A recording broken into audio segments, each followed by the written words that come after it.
Episode number 271. On his part Aramis wrote a long letter. To whom? Nobody knew. Kitty, who was to set out that evening for tours, was waiting in the next chamber.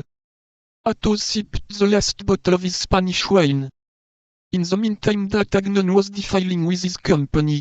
Arriving at the Faubourg Saint-Antoine, he turned round to look gaily at the Bastille, but as it was the Bastille alone he looked at, he did not observe Milady, who, mounted upon a light chestnut horse, designated him with a finger to two ill-looking men, who came close up to the ranks to take notice of him. To a look of interrogation, which they made, Milady replied by a sign that it was he. Then, certain that there could be no mistake in the execution of her orders, she started horse, and disappeared. The two men followed the company, and on leaving the Faubourg Saint-Antoine, mounted two horses properly equipped, which a servant without livery had waiting for them. 41. The Siege of La Rochelle. The Siege of La Rochelle was one of the great political events of the reign of Louis Roman XIII, and one of the great military enterprises of the Cardinal.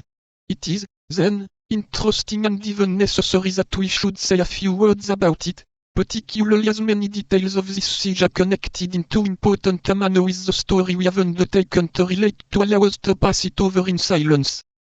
The political plans of the Cardinal when he undertook this siege were extensive. Let us unfold them first, and then pass on to the private plans, which perhaps had not less influence upon his eminence than the others. Of the important cities given up by Henry Roman IV to the Huguenots as places of safety, there only remained La Rochelle. It became necessary, therefore, to destroy this last bulwark of Calvinism, a dangerous leaven with which the ferments of civil revolt and foreign war were constantly mingling. Spaniards, Englishmen, and Italian malcontents, adventurers of all nations, and soldiers of fortune of every sect, flocked at the first summons under the standard of the Protestants, and organized themselves like a vast association, whose branches diverged freely over all parts of Europe. La Rochelle, which had derived a new importance from the ruin of the other Calvinist cities, was, then, the focus of dissensions and ambition.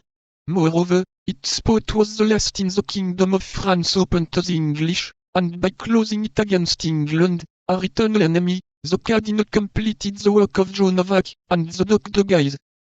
Thus Bassompierre, who was at once Protestant and Catholic, Protestant by conviction, and Catholic as commander of the Order of the Holy Ghost, Bassompierre, who was a German by birth, and a Frenchman at that, in short, Bassompierre, who had a distinguished command at the siege of La Rochelle, said, in charging at the head of several other Protestant nobles like himself, "You will see, gentlemen, that we shall be fools enough to take La Rochelle."